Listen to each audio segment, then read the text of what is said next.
audiences, but the voice should be constant, meaning the message that I'm giving is exactly the same. It's just that the way I'm going to approach it is going to be more informal if I'm making a TikTok explainer video than if I'm giving testimony in front of Congress or writing a letter to the governor.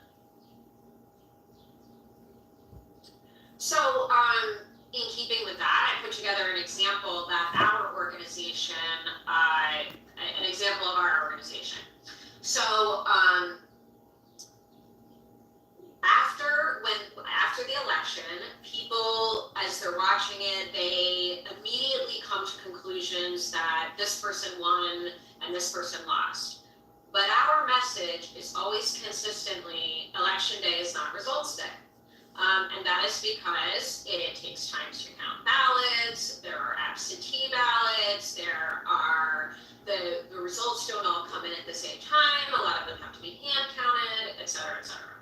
So the basic message you can see there is election day is not results day. Our system is working to count every eligible vote correctly and efficiently.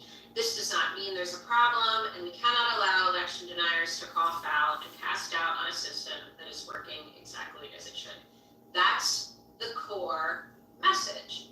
And when you look below, there's another way to say the same thing. But essentially what we're trying to do is say, hang on, chill out, relax, there isn't a problem, we're assuaging people's fears, and we're telling them this is exactly the way it should work. And how does that look in different formats? Well, first we have an email up at the top left there, and this is, and everything that's highlighted is our same message, but showing it in a different way. So, in the email, it's a longer format, it's a more personal tone, it always has a little bit more of an urgency, especially because there's usually a donation ask at the end. We have a little bit more flexibility with how much messaging we can put together. And then we've got a quote from one of our directors from AP News, right? And she is on message, meaning saying the same thing about election day is not results day, and that we need to trust the process. But you can see she says it in a different way. We have never certified an election on election night. Same message, right? Trust the process, wait, everybody relax. And then we look down here where we've got another quote from a different executive, and same message, just some different language. And then you can look over on the left and we've got a video from X, and if you look at that, it's a much quicker, more concise way of saying the same thing. Because when we're on social media, we have less time, people are scrolling quickly, they are maybe watching part of your video, maybe not even, maybe they have the sound off, and so you want to make sure that you're giving the same message, so all the branding is consistent, but you are using a different dynamic tone depending on what that medium is. So what happens if you go off message or somebody goes rogue in your organization? What happens? Well, first you're going to get confusion. Well, I don't know, that's not how they talked about this before. It's going to create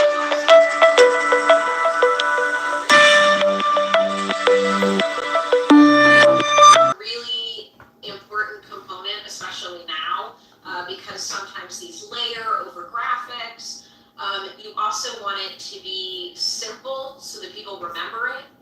But also, I have this I teach logo design at Seton Hall, and one thing that I tell students is, you should be able to show somebody a logo, they should walk out of a room and then kind of be able to redraw it. If they can redraw it, then you've created something simple and memorable enough. Does that have to be perfect? No, but if you knew it was a panda for the World Wildlife Fund, then you'd be able to kind of draw a rough panda.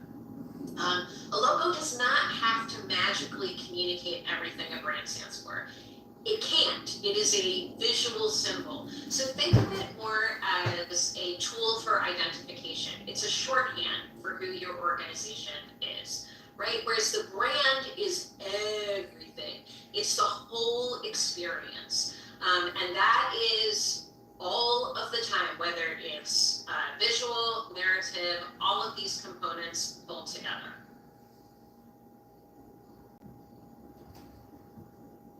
So I like to show this graphic about a logo versus a brand. We all know the McDonald's is. If I look at the left, that's the logo. But if I look at the right, that's the visual brand. And the visual brand is not just about the logo, it's that you see this red everywhere. You see red and yellow over and over again. You see a very similar aesthetic with all of the designs. They are simple, flat, with just red and yellow. Even the language on the ads is very similar. You can see the app is very similar. Even the interior of the stores have a feeling that brings you back to this brand. So if you're trying to kind of wrap your mind around what is a brand, think about Apple versus Best Buy. When you get an iPhone, it opens up in this kind of way that feels like a gift. It's got a very beautiful, expensive box, and that all goes with the aesthetic. If I walk into a Best Buy, I do not feel like I'm in an Apple store. It is an assault of products. It's very difficult to find people to help me. It's an entirely different brand experience. And at the same time, it's the same products. Like, I can get a phone from any of these people. I can get a computer, but I value the experience more of going somewhere where that experience has been branded for me. And I would say McDonald's is a good example of creating an experience where you know you're there. When you are looking at a McDonald's ad, if I cover up the logo, you're not going to think it's a Wendy's ad or a Burger King ad. That's good. You know what McDonald's is, even if you didn't know that you know what McDonald's is. So when we get started with the logo process, it depends, you can hire somebody, you can try your hand at doing it yourself. I recommend hiring somebody. But in general, you want to start with the 5 qualities called SMART. And SMART stands for simple, memorable, appropriate, resizable, and timeless. So simple, I touched on that a little bit. Simple means that it's really quick, it's really easy, it's a thing that you might be able to draw even if you're not good at drawing. The simpler it is, the easier it's going to be to deploy in multiple formats. Memorable, it should be something that people can remember, right? So if I were to close this presentation and ask you all to draw the Target logo, I guarantee everyone here could do it. And then appropriate. I talked a little bit about Susan G. Komen for The Cure before, but I love this logo as an example of appropriate because we know that the big fundraising component is a race. So we've got this ribbon, which of course is the symbol for breast cancer, but also the ribbon is on the move, so it looks like it's running, and a little human ribbon, and so it's appropriate to what they do. Resizable. It is extremely important that when you hire a logo designer or you are creating a logo design, that your logo come in multiple iterations. So you should be able to pull it apart. You should be able to make it work in horizontal and in vertical formats, and it should be legible at small sizes and big sizes. If you have something that has lots of little pieces or complicated elements, the minute you put it as your social media avatar, people are not going to know what it is. So the simpler it is, the easier it's going to be to recognize when it's at that 24 by 24 Thanks pixels. for joining. And then the timeless. In an ideal world, you are only doing this one time. You are creating an identity and you hopefully can adapt it over time. So the Apple logo is a really good example of this. It's still the same core logo, it's just changed a little bit in its execution. So when we look at the original one from the 80s, it had these kind of like groovy stripes in it. And then in the 90s, there was that sort of slick, plasticky look, glossy look on everything. That was the beginning of when icons on your desktop had that kind of glossy look. And now we've moved into universal flat design because it works better with mobile devices. So you can take this same logo and you can adapt it for a variety of different styles that reflect the time. And I apologize for this slide because it has too many words on it, and it's what I tell every single one of my clients to not say so much, but here I am doing it.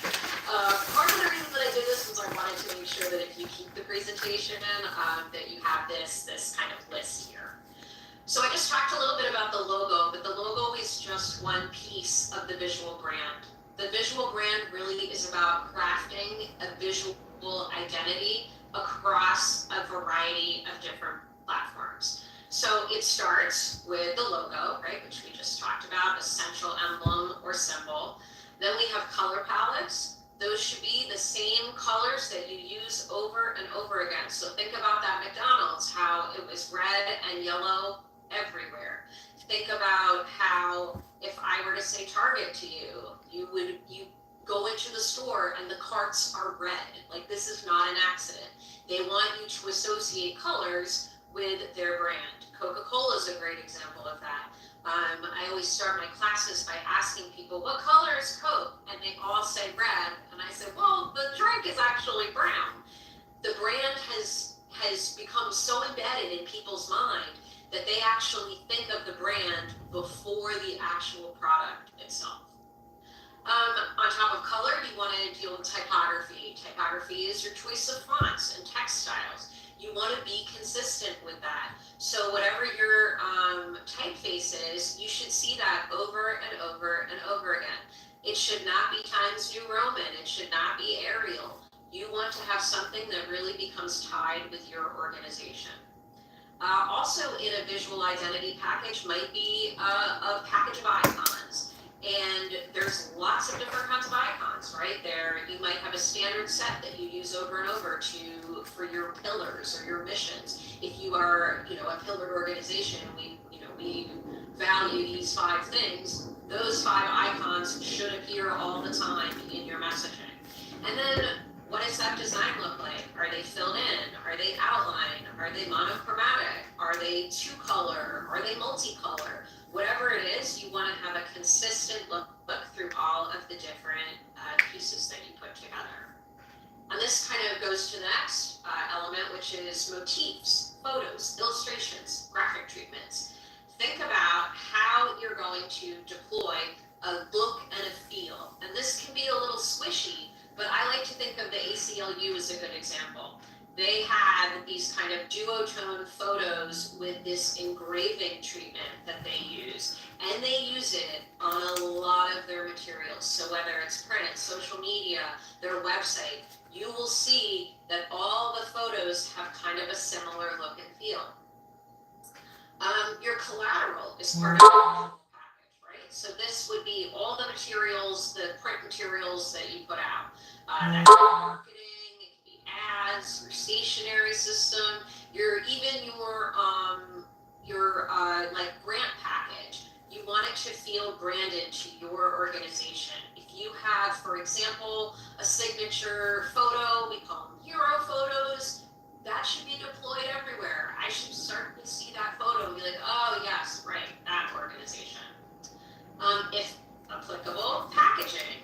You want your packaging to also reflect all of these things. Same typography, same colors, right? Again, like I mentioned before with the Apple phone, if you buy an iPhone, that box is part of the brand. It feels branded. There is a tactile experience with the paper and then the white color, the same font that you see on their website and on their TV ads. It feels consistent. And then the environment itself. right? We talked about the Apple versus the Best Buy store. But think about if you have some sort of physical location, you want the signage and interior design to be reflective of that brand. This is probably a bigger step than where you are right now. Most of you are probably running these organizations from, a small office or from your home. But at some point, if you are out, for example, at a wellness fair, you would want to make sure that any signage or banners that you bring there, or tablecloths or brochures, really reflect that look and feel. All right, thank you. And that leads to the Appreciate it. final You do the element, same. which is your visual style. This is where you have an actual set of guidelines that are set up for people to use.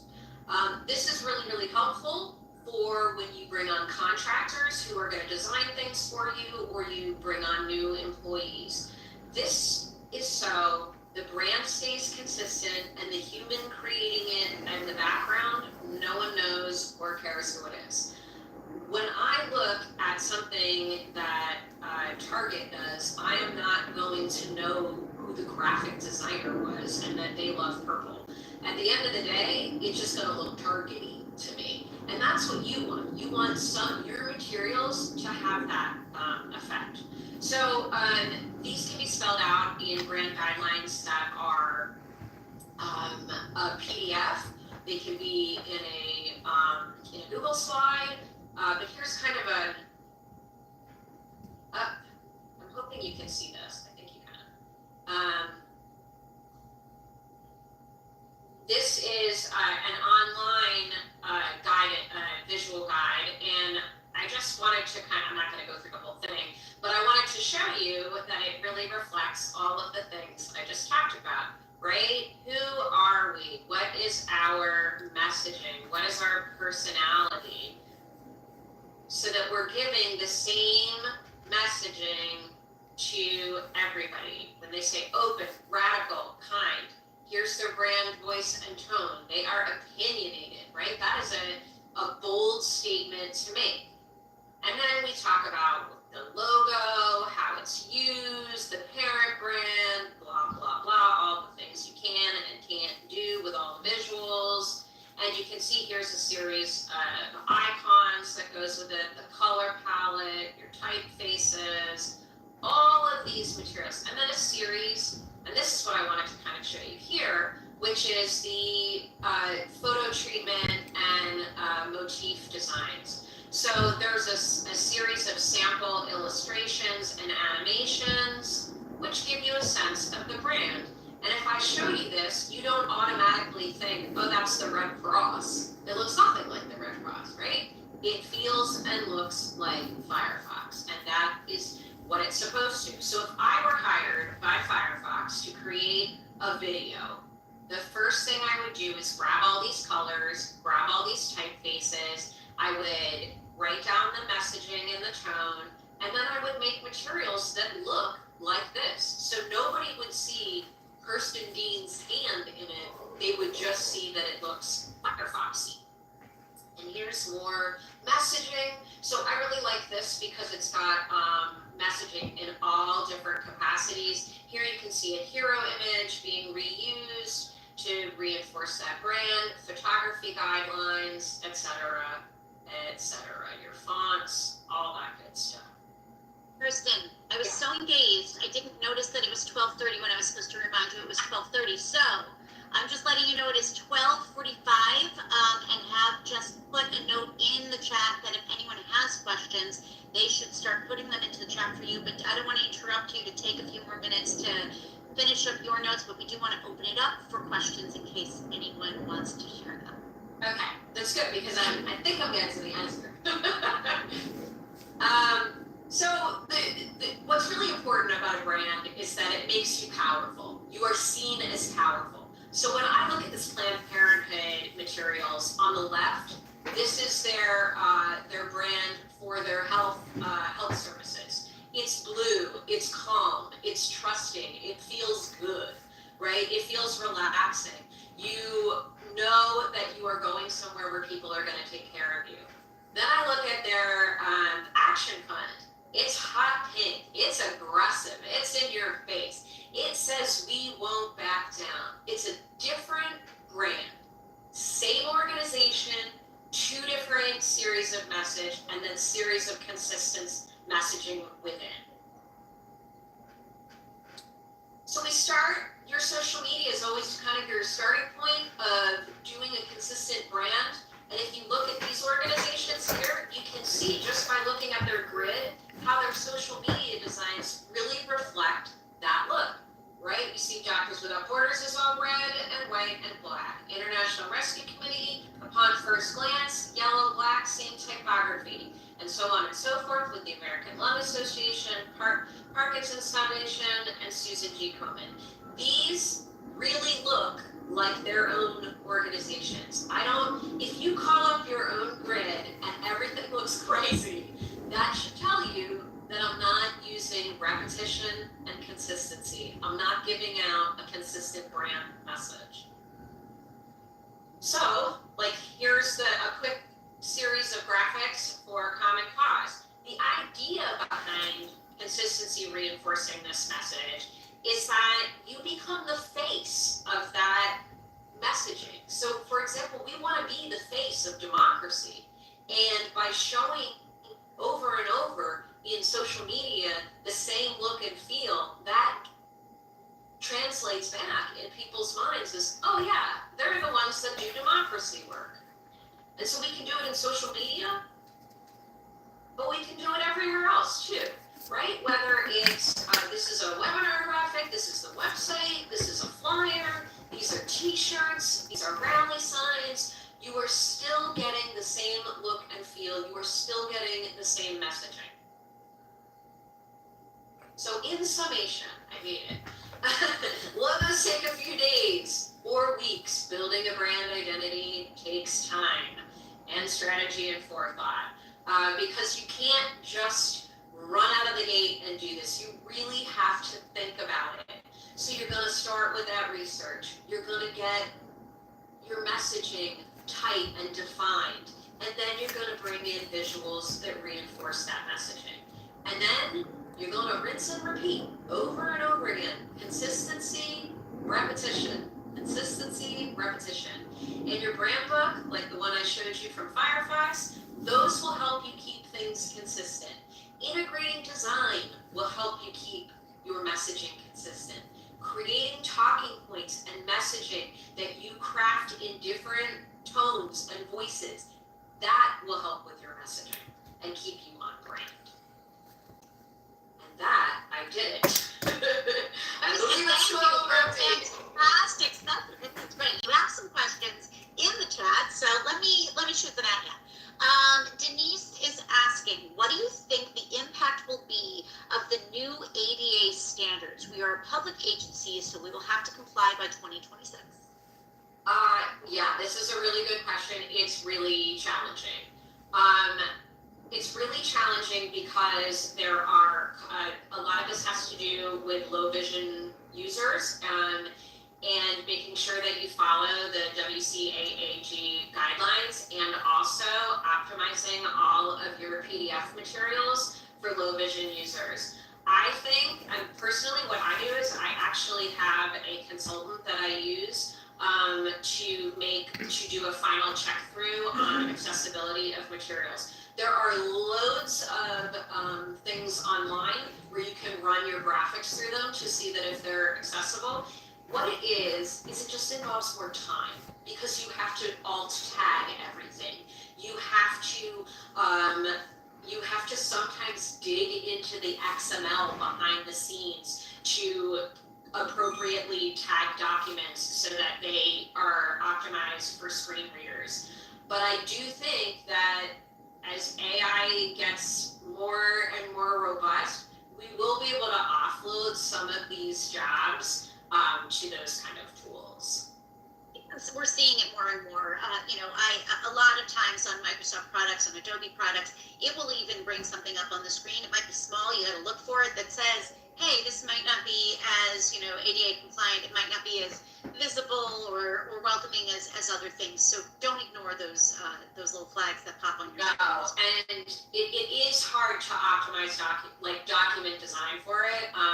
There's actually, I've done there's a long, lengthy LinkedIn tutorial that is fantastic. If anybody has the LinkedIn Pro, you can.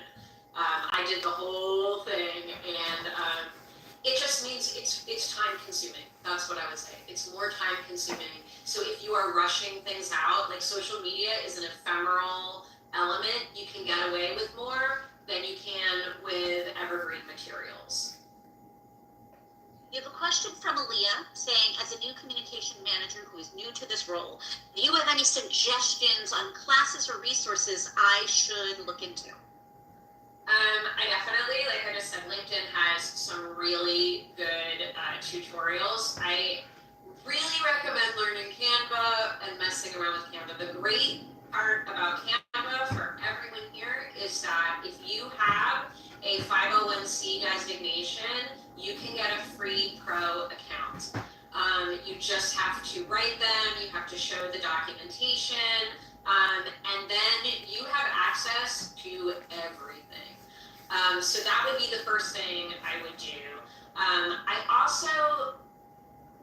think it's elements like this that are particularly helpful.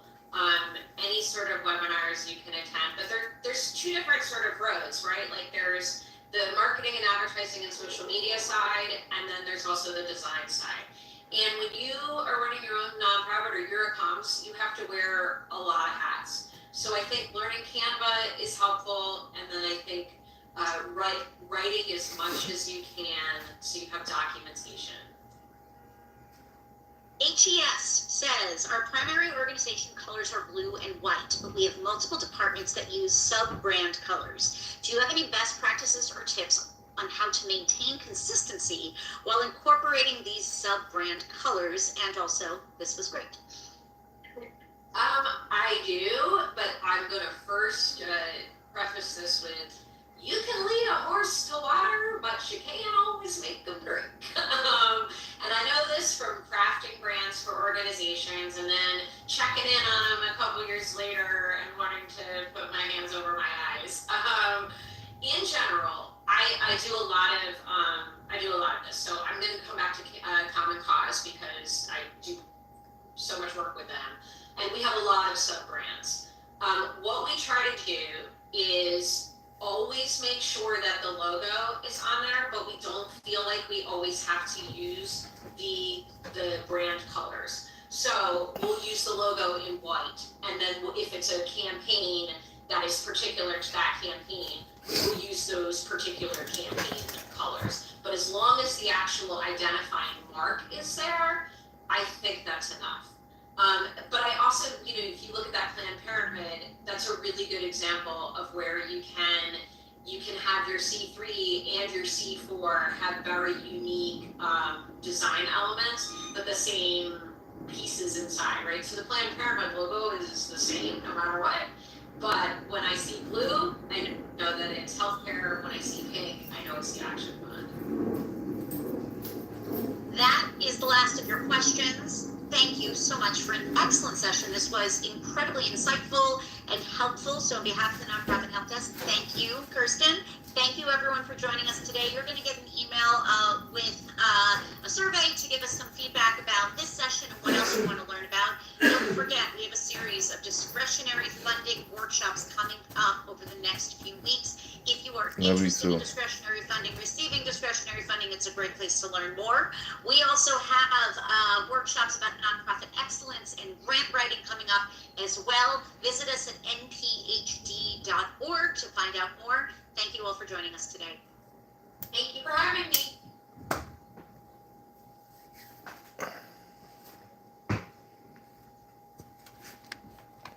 The recording has stopped.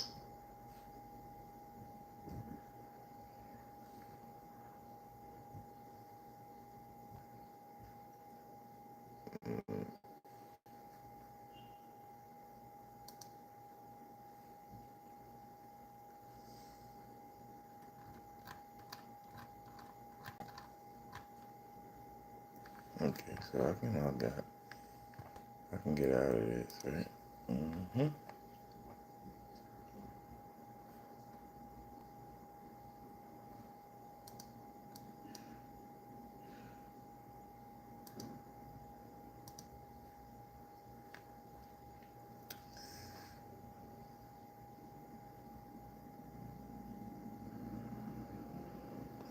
Mm-hmm. No, off instant, I just said it because that's what I read.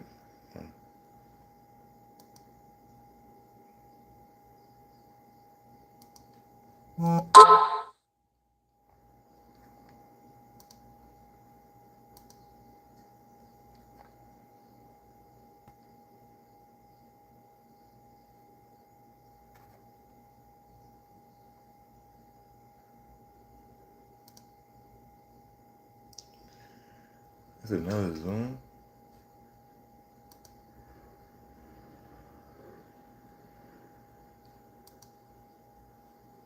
Can't be. This is over.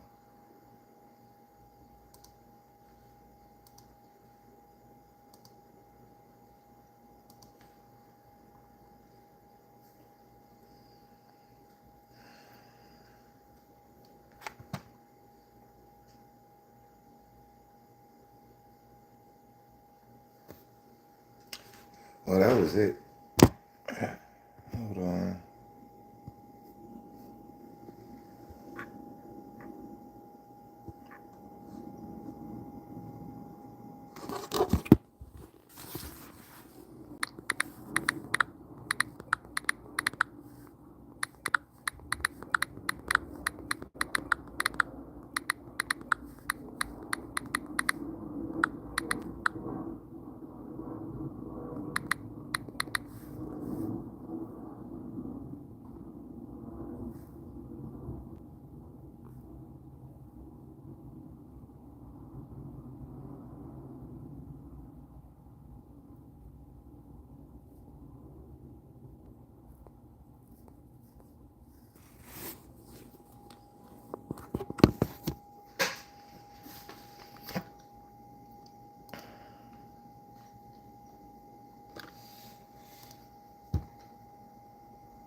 What else I gotta do? I ain't really gotta do much.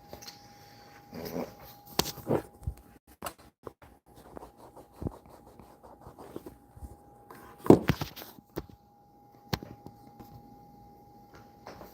Yeah, I ain't really gotta do much. I just watch these cameras. I'm about to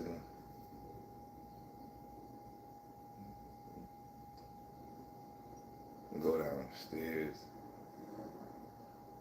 and see what I can do in the pantry, but I don't really need. Did they even lock up the pantry? I think they did. I don't even really need.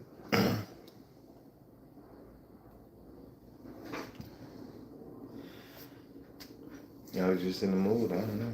I just should get me in the mood. I tend to do something else to help me get my mind off it, or at least ease my mind. I don't want to be just stuck in one mood. Might as well just save it for later or something. Just think of something else. So.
Well,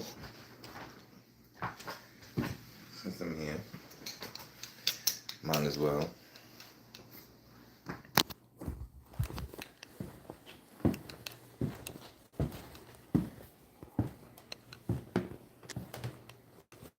Look to it. This is my company bathroom.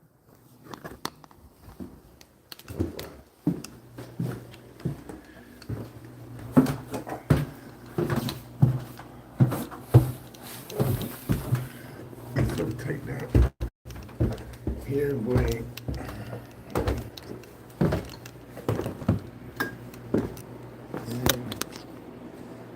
Here's my pantry. So much shit in here. I changed all this around. All this was on that side. And it's just different. It's just different.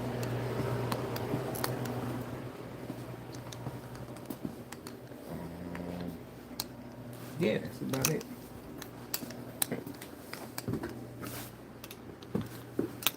My arm. This shit is not for a 6-foot guy. Take that piece right there.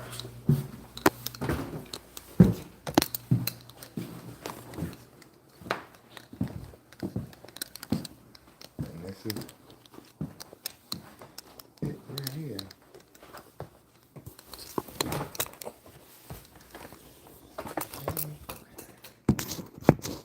That be the toy.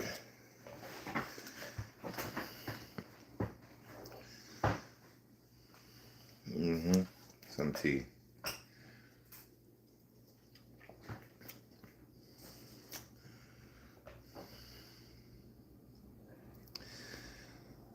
Yeah, I am. Very, very much so.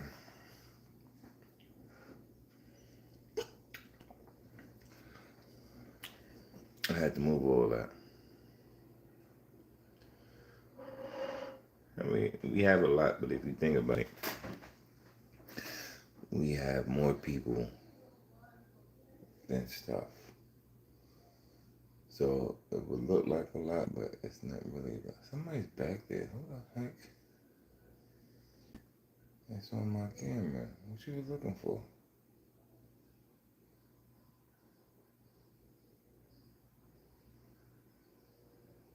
I don't know. I guess they looking for something. Yeah. If you split that up into 1,000 people, it'd be less.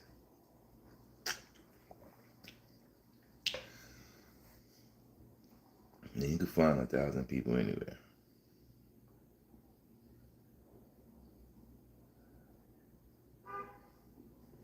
So maybe to one person, maybe to 5, that's a lot. But to like 1,000, 2,000 people on a Wednesday,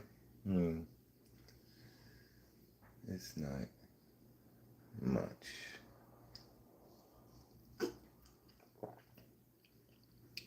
It's not much. And plus, those are individual things. So we gotta group them up into one big group for one person. So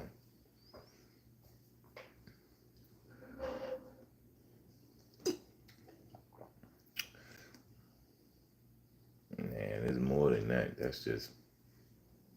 That can happen. Shit, we got over 700 people in an hour, so go figure. So we can do 1,000 for like the 2 hours that it's open for, and 12 to 2, 10 to 12. We can see up to like 1,400.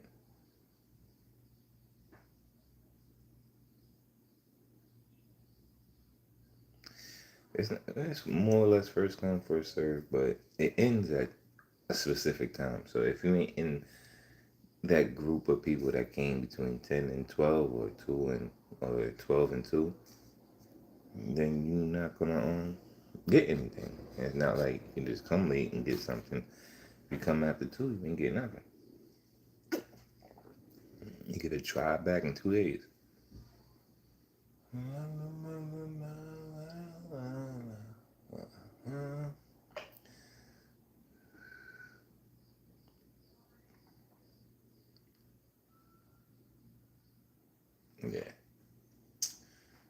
Mm-hmm. They have to be.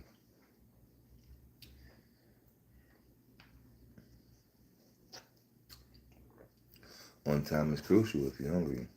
And speaking of which, I'm starving and just waiting weeks to get paid. It's killing me, son. I need some food. Uh, la, la, la, la, la, la, la.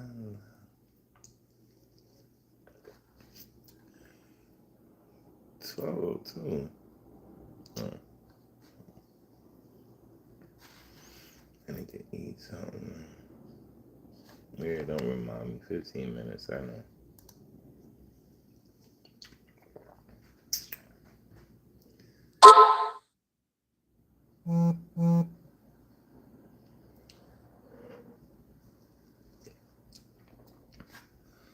Fantasy. When I got home, I didn't even eat, and I just went to sleep. And it took me a while to get to sleep, though. Got home around like 6, I guess, 6, 7, and went to sleep around 9, 10, probably 11. I don't know.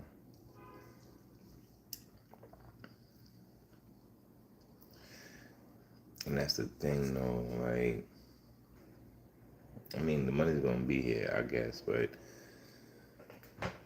it's just surviving until then is just crazy. Like, it's just depletion of everything just happens so quick, man. Just gotta be patient.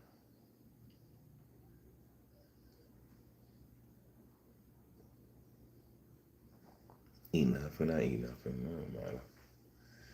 As long as I have some tea.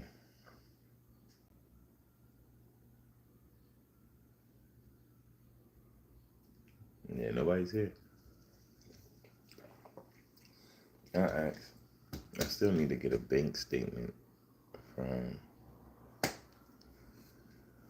the bank so I can get direct deposit. But every time I get off, the bank is closed. So I'm gonna have to get like a weekend, like a Saturday or something, go to the bank and get this information. And they don't just go over routing numbers and bank statements. I'm like, I just opened a bank. I'm gonna have a statement. Oh, well, if it says $0, it says $0. Man, I ain't cool. Or a pay stub. I'm gonna give you a pay stub. It's gonna be a pay stub of my old pay stub. I don't even have one since January, so it's like, how?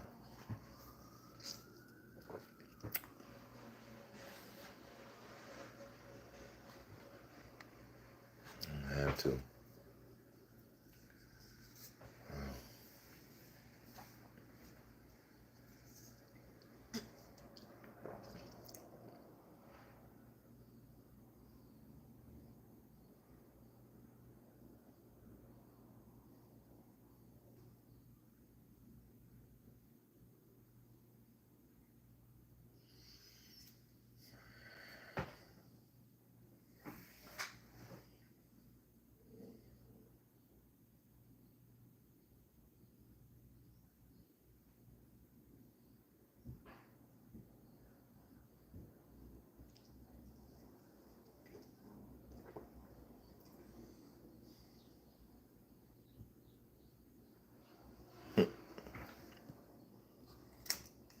This ain't relaxing.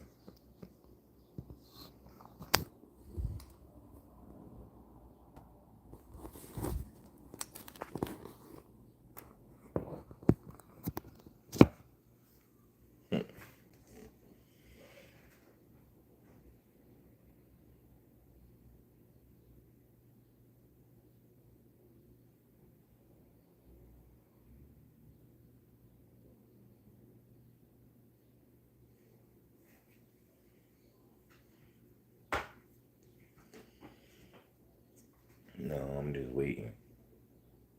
It ain't relaxing. I guess. Supposed to be doing something.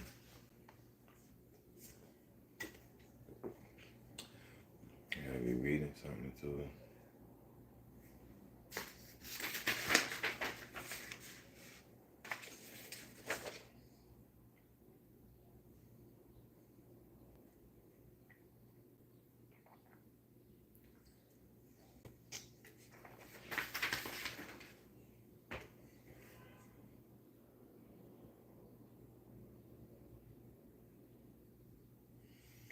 Yeah, I showed it fast. I don't know.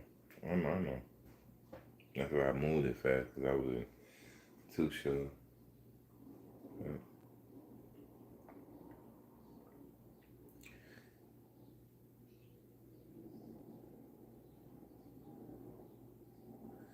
I guess I deleted it. I don't think they could see it though. It was going be blurry unless they try to stop it and some shit. But it was just my food pantry safety card.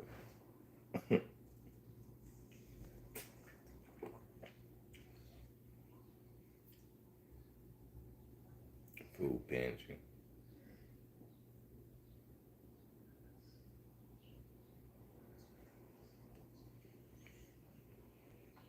I'm back.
I guess. It's not my good. I'm alright.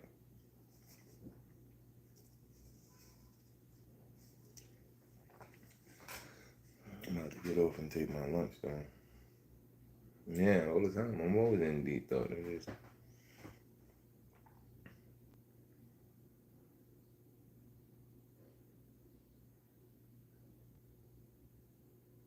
Don't be understanding certain stuff, man.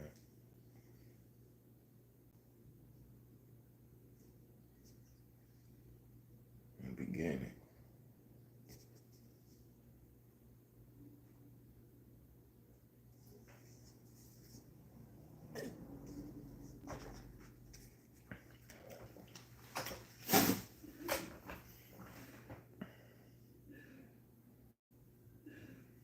I hope I can enjoy my lunch. I just told you I ain't got shit. What I'm gonna do? Walk around for an hour.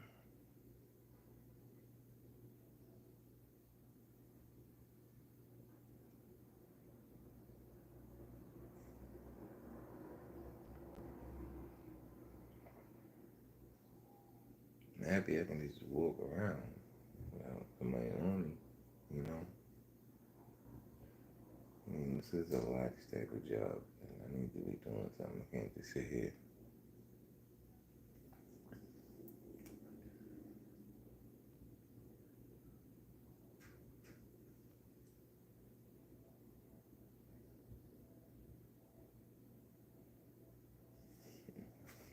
He already told me I look relaxed and cool out that shit. Yeah, it's a break in itself, you know? Not too much heaviness on me. This ain't one of the busiest days. It's like towards the summertime, so like, it don't get really that hectic on these type of days unless I'm out in the field, which is gonna come Thursday. I'm gonna be outside in the field, so.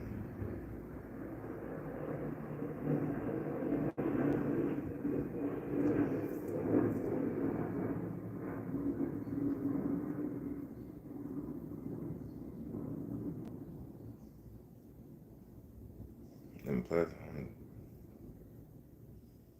watching the security camera as well. Nothing really happens, and how I'm sitting, you can't really see it because how the camera is. But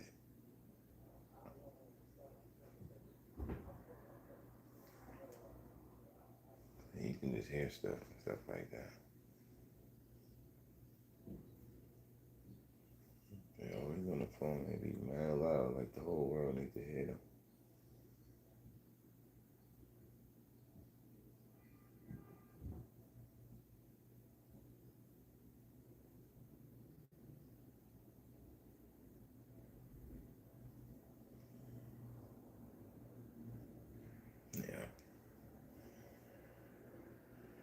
watching the cameras.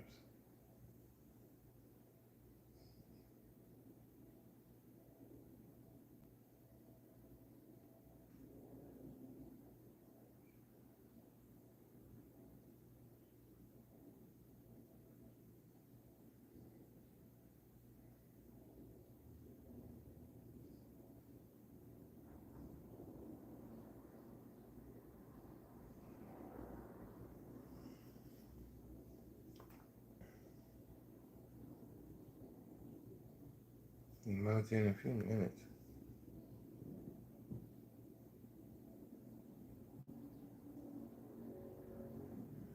What time is it? Computer's fast.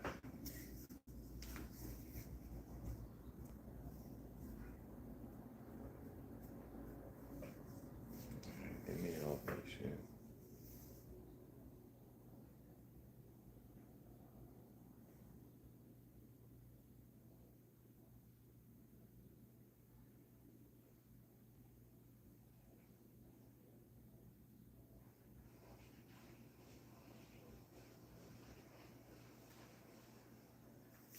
I don't know, probably like 30.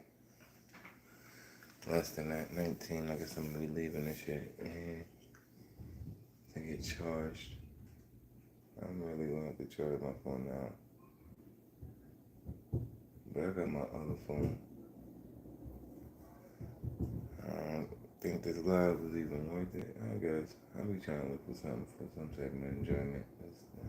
Things don't just go my way. Like this live is not going my way. I guess I gotta just be more consistent. But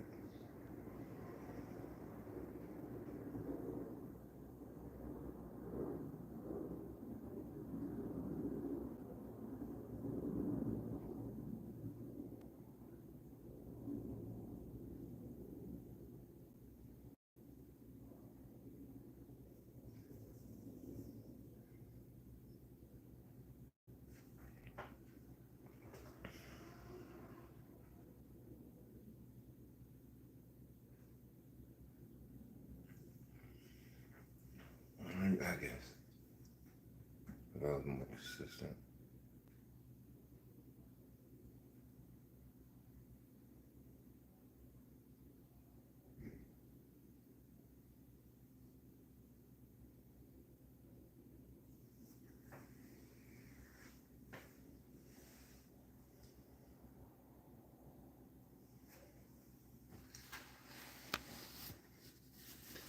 I don't understand a lot of things. YouTube gonna be YouTube. Not much to explain about that. It's just YouTube gonna do what YouTube gonna do. It just sound like mad people on the left and the right.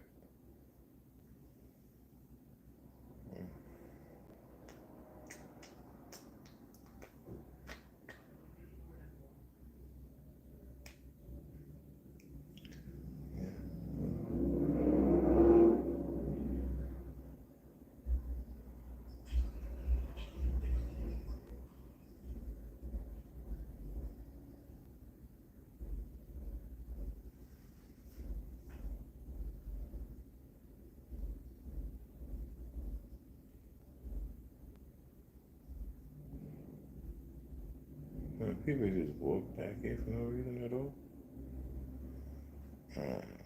I ain't trying. I'm out of here. Thanks for showing up. Appreciate y'all. Be blessed.